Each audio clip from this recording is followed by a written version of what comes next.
Yeah, if the National Guard were to get deployed to Iowa City and I was elected, I would still grab my gas mask and I'd be in the streets like I have been and like I will continue to do. The only difference is that if I'm not elected, I would be out there blocked up, so I'd be harder to ID, as I have been. And honestly, I'm frustrated to hear that counselors don't want to talk more about the actionable items they would take. That's one of the reasons I decided to run for city council in the first place, because I watched my transgender friends and my queer friends, myself as a queer person included, beg city council to do anything for years to protect their rights.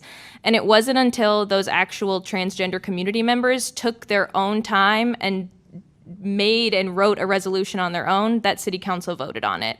And so when I hear folks say we don't want to reveal our hands, what that means to me is we don't know what we're going to do. And I think that the social capital that a city councilor carries is important. And to be out there on the streets is one of the most important things we can do. Thank you. Mr. Teague. So I'm going to answer the question at hand, but what you just said was very offensive to me, but I'll go on to the question at hand. So the question is, what will we do? I think building relationships with folks is most important. I have been in the community, many people see me in the community. The relationships that we have with the immigrant service providers, have great relationships with them.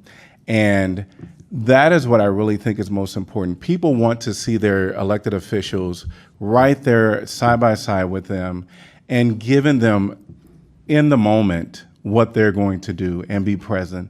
And also there's many, many meetings happening outside of the council chambers that happen all the time with our really trusted, folks that are doing the day-to-day work with our immigrant communities. Every last one of those organizations I have great relationships with. And there are certainly plans to make sure that when ICE come, there's a response.